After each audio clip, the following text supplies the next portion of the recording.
नमस्कार दोस्तों, मैं तारा आपका स्वागत करती हूँ कंठ कहानी की नई कड़ी में। आज की कहानी अपरिचित मैंने ली है मोहन राकेश जी की कलम से। मोहन राकेश जी का जन्म 8 जनवरी 1925 को हुआ और उन्होंने 3 जनवरी 1972 को इस दुनिया से अलविदा ली। वे हिंदी के बहुमुखी प्रतिभा संपन्न नाट्य लेखक और उपन्यासकार हैं। पंजाब विश्वविद्यालय से हिंदी और अंग्रेजी में एमए किया, अध्यापन भी किया। कुछ वर्षों तक सारिका के संपादक भी रहे। आषाढ़ का दिन, आधे अधूरे और लहरों के राजहंस के रचनाकार, संगीत नाटक अकादमी से सम्मानित।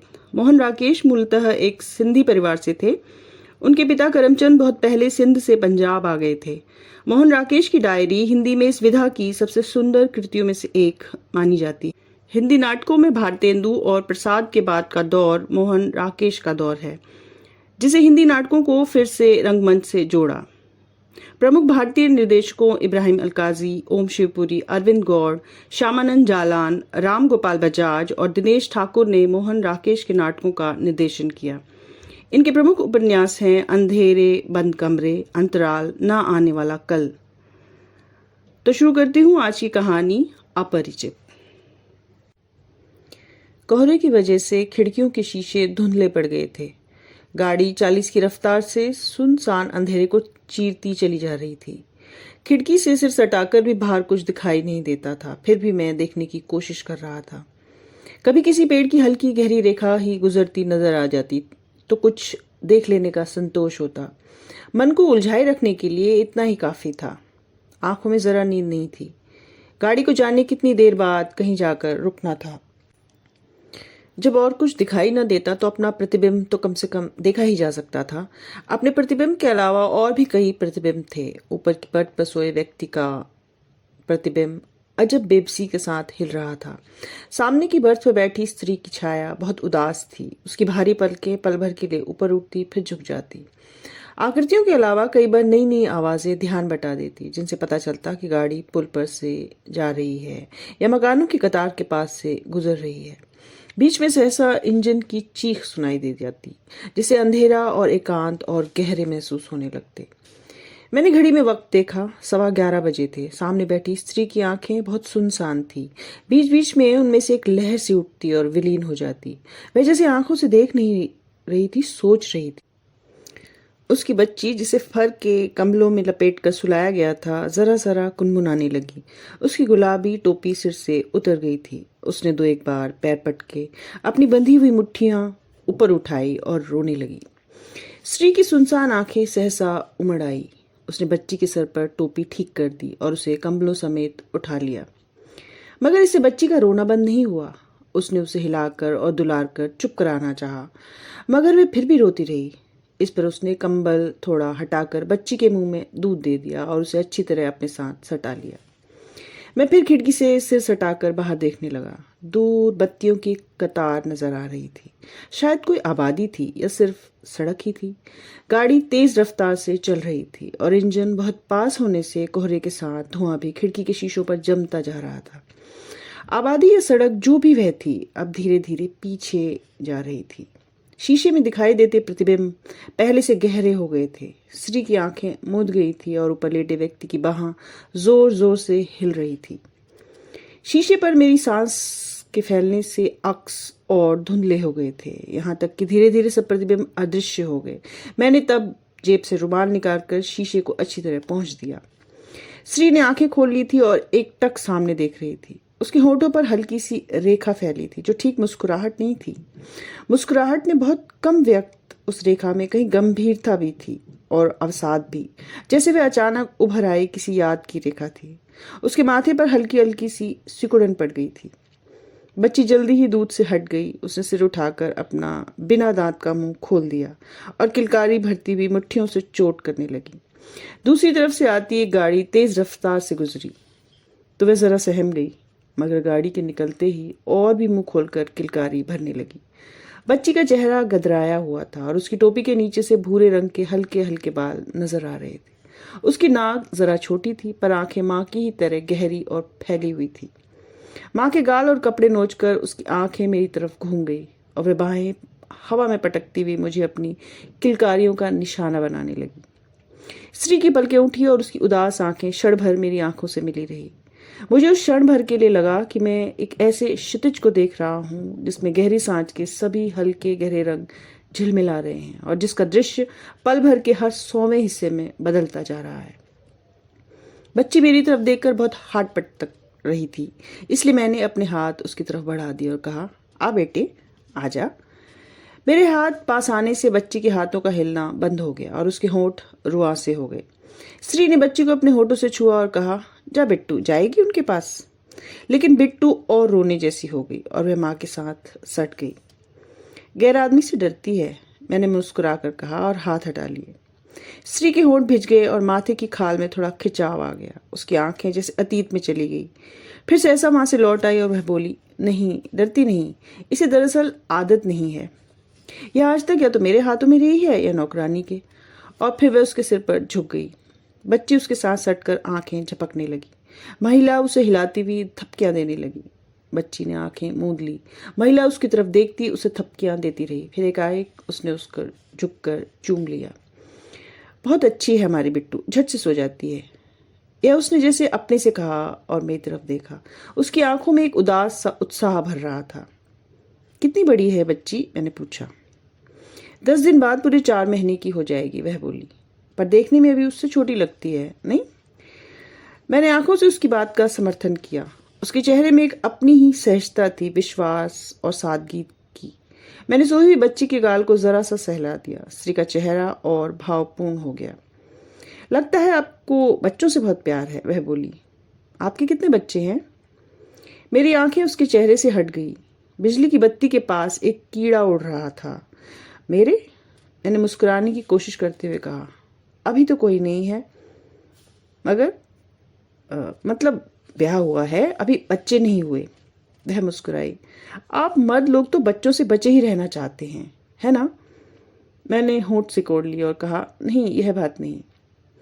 हमारे ये तो बच्चे को छूते भी नहीं, वह बोली। कभी 2 मिनट के लिए भी उठाना पड़ जाए तो झल्लाने लगते हैं। अब तो खैर वे इस मुसीबत से छूटकर बाहर ही चले गए हैं। और सहसा उसकी आंखें छलछलाई। रुलाई की वजह से उसके होंठ बिल्कुल बच्ची जैसे हो गए थे। फिर सहसा उसके होंठों पर मुस्कुराहट लौट आई, जैसे अक्सर सोए हुए बच्चों के साथ होता है। उसने आंखें झपककर अपने को सहेज लिया और बोली, वे डॉक्टरेट के लिए इंग्लैंड गए हैं। मैं उन्हें बम्बई में जहाज पर चढ़ाकर आ रही हूँ। वैसे 6-8 महीने की बात है, फिर मैं भी उनके पास चली जाऊंगी। फिर उसने ऐसी नज़र से मुझे देखा जैसे उसे शिकायत हो कि मैंने उसकी इतनी व्यक्तिगत बात उससे क्यों जान ली। आप बाद में अकेली जाएंगी, मैंने पूछा। इससे तो आप सभी साथ चली जाती। उसके होंठ सिकुड़ गए और आंखें फिर कहीं खो गई। वह कई पल अपने में डूबे रही और उसी भाव से बोली, साथ तो नहीं जा सकती थी क्योंकि अकेले उनके जाने की भी सुविधा नहीं थी, लेकिन उनको मैंने किसी तरह भेज दिया। चाहती थी कि उनकी कोई तो चाह मुझसे पूरी हो जाए। ऋषि की बाहर जाने की बहुत इच्छा थी। अब 6-8 महीने में अपनी तनख्वाह में से कुछ पैसा बचाऊंगी और थोड़ा बहुत कहीं से उधार लेकर अपने जाने का भी इंतजाम करूंगी। उसने सोच में डूबती उतराती अपनी आंखों को सहसा सचेत कर लिया और फिर कुछ क्षण शिकायत की नज़र से मुझे देखती रही। फिर बोली, अभी बिट्टू भी बहुत छोटी है ना, 6-8 महीने में बड़ी हो जाएगी और मैं भी तब थोड़ा और पढ़ लूँगी। ऋषि की बहुत इच्छा है कि मैं एमए कर लूँ, मगर मैं ऐसी जड़ और नकारा हूँ कि उनकी कोई भी चाह पूरी नहीं कर पाती। इसलिए इस बार उन्हें भेजने के लिए मैंने अपने सब गहने भेज दिए हैं।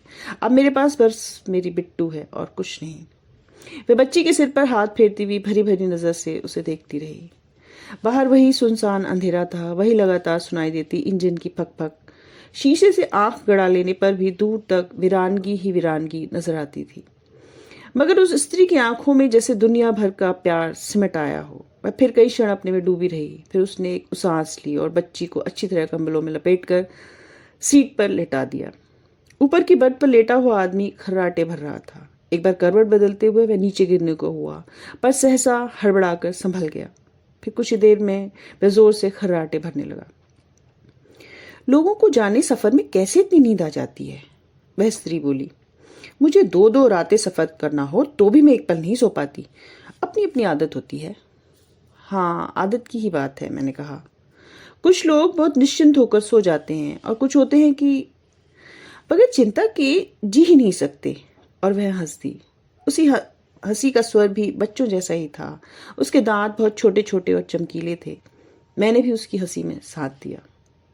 मेरी बहुत खराब आदत है, वह बोली। मैं बात बेबात के सोचती रहती हूँ। कभी कभी तो मुझे लगता है कि मैं सोच सोच कर पागल ही हो जाऊंगी। ये मुझसे कहते हैं कि मुझे लोगों से मिलना जुलना चाहिए, खुलकर हंसना, बात करना चाहिए, मगर इनके सामने मैं ऐसे गुमसुम हो जाती हूँ कि क्या कहूँ। वैसे और लोगों से भी मैं ज्यादा बात नहीं करती, लेकिन इनके सामने तो चुप्पी ऐसे छा जाती है जैसे जबान में ताले लगे हों। अब देखिए ना इस वक्त कैसे लतर लतर बात कर रही हूँ। और वह मुस्कुराई। उसके चेहरे पर हल्की सी संकोच की रेखा आ गई। रास्ता काटने के लिए बात करना जरूरी हो जाता है, मैंने कहा, खास तौर से जब नींद ना आ रही हो। उसकी आंखें पल पल फैलती रही। फिर वह गर्दन जरा झुकाकर बोली, ये कहते हैं कि जिसके मुंह में जबान ही ना हो उसके साथ पूरी जिंदगी कैसे काटी जा सकती है। ऐसे इंसान में और एक पालतू जानवर में क्या फर्क है। मैं हजार चाहती हूँ कि इन्हें खुश दिखाई दूं और इनके सामने कोई ना कोई बात करती रहूं, लेकिन मेरी सारी कोशिशें बेकार चली जाती हैं। इन्हें फिर गुस्सा आ जाता है और मैं रो देती हूँ। इन्हें मेरा रोना बहुत बुरा लगता है। कहते हुए उसकी आंखों में आंसू छलक आए, जिन्हें उसने अपनी साड़ी के पल्ले से पोंछ लिया। मैं बहुत पागल हूँ, वह फिर बोली। ये इतना मुझे टोकते मैं उतना ही ज्यादा रोती हूँ। दरअसल ये मुझे समझ नहीं पाते। मुझे बात करना अच्छा नहीं लगता, फिर जाने क्यों ये मुझे बात करने के लिए मजबूर करते हैं। और फिर माथे को हाथ से दबाए हुए बोली, आप भी अपनी पत्नी से जबरदस्ती बात करने के लिए कहते हैं। मैंने पीछे टेक लगाकर कंधे सिकोड़ लिए और हाथ बगलों में दबाए बत्ती के पास उड़ते कीड़े को देखने लगा। फिर सर को जरा सा झटक कर मैंने उसकी तरफ देखा। वह उत्सुक नजर से मेरी तरफ देख रही थी। मैंने मुस्कुराने की चेष्टा करते हुए कहा, मुझे ये कहने का कभी मौका ही नहीं मिलता। मैं बल्कि 5 साल से चाह रहा हूं कि वो जरा कम बात किया करे। मैं समझता हूं कि कई बार इंसान चुप रहकर ज्यादा बात कह सकता है। जबान से कही बात में वह रस नहीं होता जो आंख की चमक से या होठों के कंपन से या माथे की लकीर से कही गई बात में होता है। मैं जब उसे समझाना चाहता हूँ तो वह मुझे विस्तार पूर्वक बता देती है कि ज्यादा बात करना इंसान की निश्चलता का प्रमाण है, और मैं इतने सालों में अपने प्रति उसकी भावना को समझ ही ना सका। वह दरअसल कॉलेज में लेक्चरर है और अपनी आदत की वजह से घर में भी लेक्चर देती रहती है। वह थोड़ी देर दोनों हाथों से अपना मुंह छिपाए रही, फिर बोली, ऐसा क्यों होता है ये मेरी समझ में नहीं आता। मुझे डीसी से यही शिकायत है कि वे मेरी बात नहीं समझ पाते। मैं कई बार उनके बालों में अपनी उंगलियां उलझाकर उनसे बात करना चाहती हूँ। कई बार उनके घुटनों पर सिर रखकर मुदी आंखों से उनसे कितना कुछ कहना चाहती हूँ, लेकिन यह सब अच्छा नहीं लगता। वे कहते हैं ये सब गुड़ियों का खेल है। उनकी पत्नी को जीता जागता इंसान होना चाहिए, और मैं इंसान बनने की बहुत कोशिश करती हूँ, लेकिन नहीं बन पाती, कभी नहीं बन पाती। इन्हें मेरी कोई आदत अच्छी नहीं लगती। मेरा मन होता है कि चांदनी रात में खेतों में घूमूं या नदी में पैर डालकर घंटों बैठी रहूं, मगर ये कहते हैं कि ये सब खाली मन की बातें हैं। इन्हें क्लब, संगीत सभाएं और डिनर पार्टियां अच्छी लगती हैं। मैं इनके साथ वहां जाती हूँ तो मेरा दम घुटने लगता है। मुझे वहां जरा अपनापन महसूस नहीं होता। ये कहते हैं कि तू पिछले जन्म में मेंढकी थी, जो तुझे क्लब में बैठने के बजाय खेतों में मेंढकों की आवाज सुनना ज्यादा अच्छा लगता है। मैं कहती हूँ कि मैं इस जन्म में भी मेंढकी हूँ। मुझे बरसात में भीगना बहुत अच्छा लगता है और भीग कर मेरा मन कुछ न कुछ गुनगुनाने को कहने लगता है। हालांकि मुझे गाना नहीं आता। मुझे क्लब में सिगरेट के धुएं में घुटकर बैठे रहना अच्छा नहीं लगता। वहां मेरे प्राण गले को आने लगते हैं।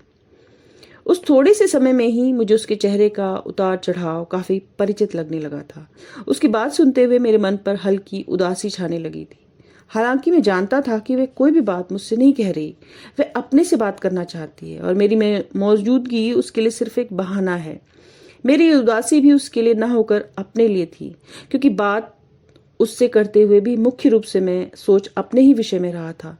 मैं 5 साल से मंजिल दर मंजिल विवाहित जीवन से गुजरता आ रहा था, रोज यही सोचते हुए कि शायद आने वाला कल जिंदगी के इस ढांचे को बदल देगा।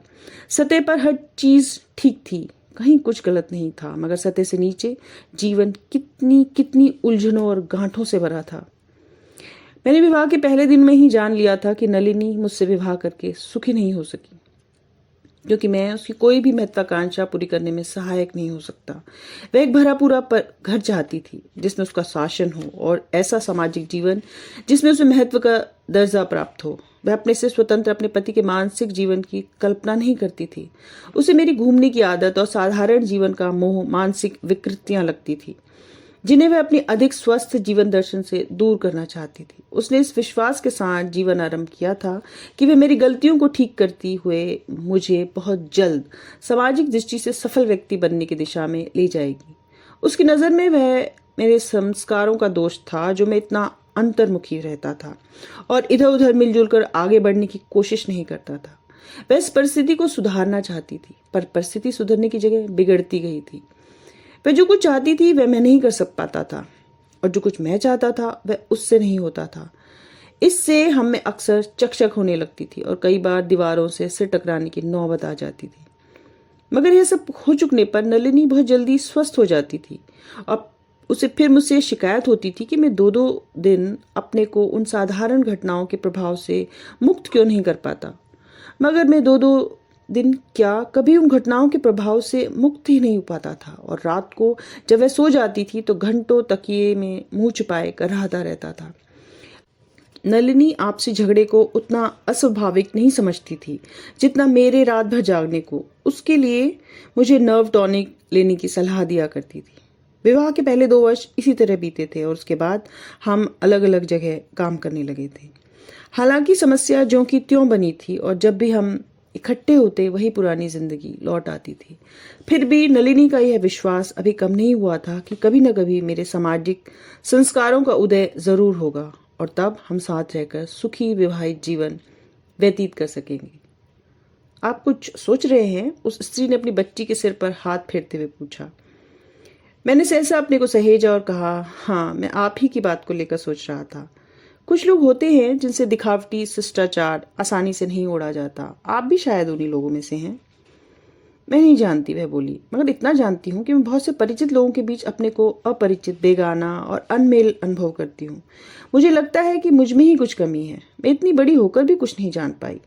जो लोग छुटपन में ही सीख जाते हैं, ऋषि का कहना है कि मैं सामाजिक दृष्टि से बिल्कुल मिसफिट हूँ। आप भी ये समझती हैं? मैंने पूछा। कभी समझती हूँ, कभी नहीं भी समझती। एक खास तरह के समाज में मैं जरूर अपने को मिसफिट अनुभव करती हूँ, मगर कुछ ऐसे लोग भी हैं जिनके बीच जाकर मुझे बहुत अच्छा लगता है। शादी से पहले मैं 2 बार कॉलेज की पार्टियों के साथ पहाड़ों पर घूमने के लिए गई थी। वहाँ सब लोगों को मुझसे यही शिकायत होती थी कि मैं जहाँ बैठ जाती हूँ वहीं की हो सक जाती हूँ।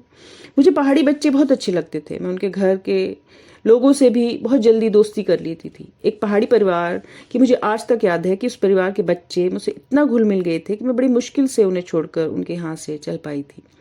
मैं कुल 2 घंटे उन लोगों के पास रही थी। 2 घंटे में मैंने उन्हें नहलाया धुलाया भी, उनके साथ खेलती भी रही। बहुत ही अच्छे बच्चे थे वे। हाय, उनके चेहरे कितने लाल थे, क्या कहूँ। मैंने उनकी माँ से कहा कि वो अपने छोटे लड़के किश्नू को मेरे साथ भेज दे। वह हंसकर बोली कि तुम सभी को ले जाओ, यहाँ कौन इनके लिए मोती रखे हैं। यहाँ 2-3 साल में इनकी हड्डियाँ निकल आएंगी, वहाँ खा पी कर अच्छे तो रहेंगे। मुझे उसकी बात सुनकर रोने का मन हुआ। मैं अकेली होती तो शायद कई दिनों के लिए उन लोगों के पास रह जाती। ऐसे लोगों में जाकर मुझे बहुत अच्छा लगता है। अब तो आपको भी लग रहा होगा मैं कितनी अजीब हूँ। मैं ये कहा करते हैं कि मुझे किसी अच्छे डॉक्टर से अपना चेकअप करवाना चाहिए, नहीं तो किसी दिन मैं पागल होकर पहाड़ों पर भटकती फिरूंगी। यह तो अपनी अपनी बनावट की बात है, मैंने कहा। मुझे खुद पुराने संस्कारों के लोगों के बीच रहना बहुत अच्छा लगता है। मैं आज तक एक जगह घर बनाकर नहीं रह सका और न ही आशा है कि कभी रह सकूंगा। मुझे अपनी जिंदगी की जो रात सबसे ज्यादा याद आती है वह रात मैंने पहाड़ी गुजरों की एक बस्ती में बिताई थी। उस रात उस बस्ती में एक ब्याह था, इसलिए सारी रात वे लोग शराब पीते और नाचते गाते रहे। मुझे बहुत हैरानी हुई कि जब मुझे बताया कि वही गुज्जर 10-10 रुपए के लिए आदमी का खून भी कर देते हैं। आपको सचमुच इस तरह की जिंदगी अच्छी लगती है? उसने कुछ आश्चर्य और अविश्वास के साथ पूछा।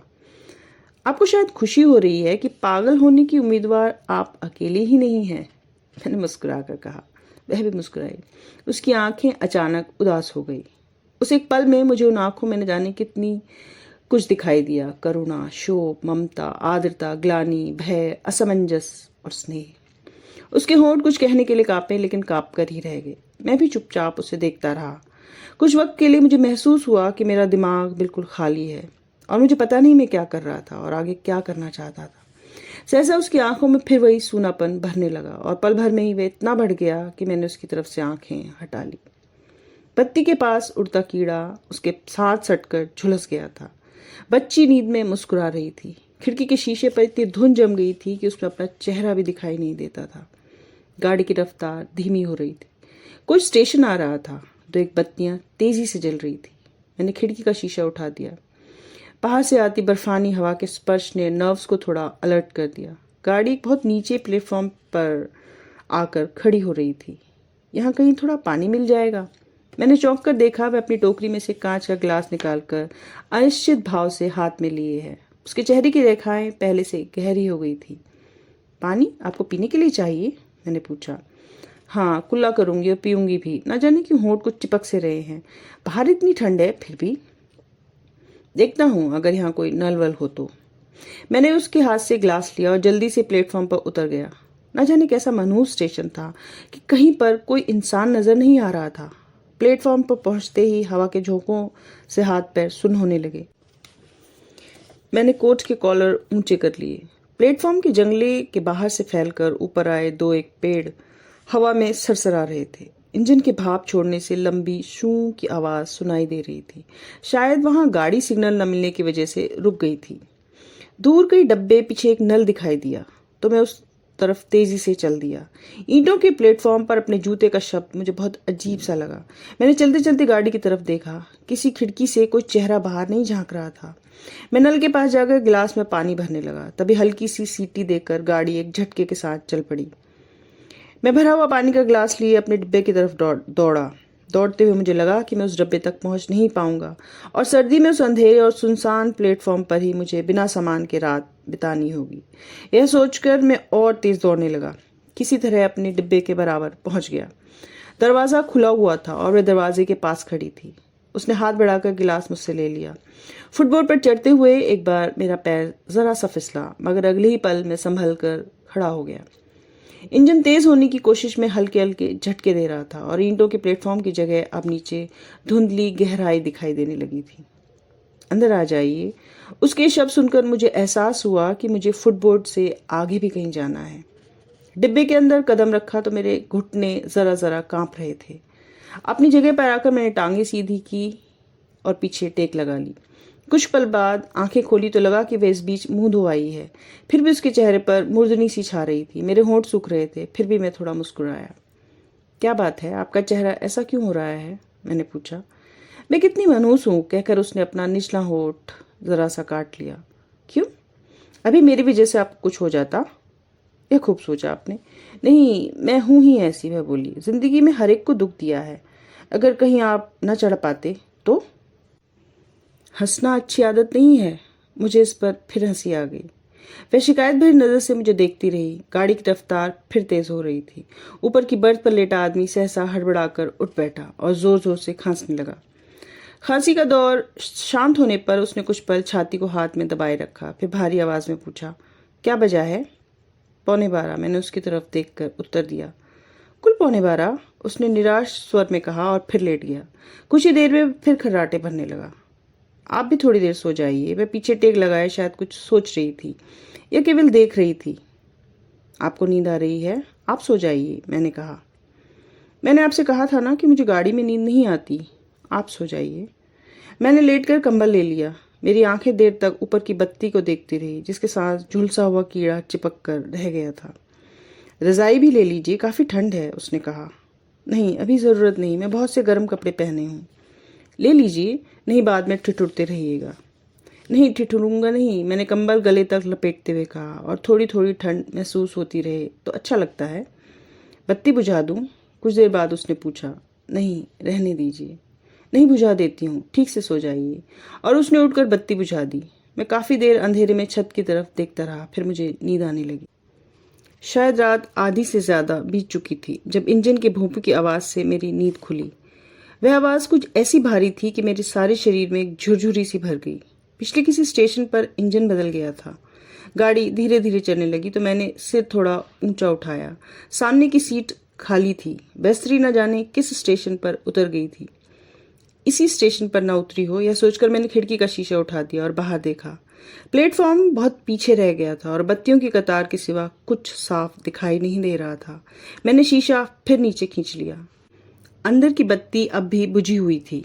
बिस्तर में नीचे को सरकते हुए मैंने देखा कि कंबल के अलावा मैं अपनी रजाई भी लिए हूँ, जिसे अच्छी तरह कंबल के साथ मिला दिया गया है। गर्मी की कई एक सिहरनें एक साथ शरीर में भर गई। ऊपर की बर्थ पर लेटा आदमी अब भी उसी तरह जोर जोर से खर्राटे भर रहा था। ये कंठ बस यहीं तक था। बात बस इतनी सी है कि कोई कुछ कह रहा है और कोई उसे सुन रहा है, without any if and buts, बिना किसी को जज किए हुए। आज के लिए इतना ही। अगली कड़ी में फिर भेंट होगी।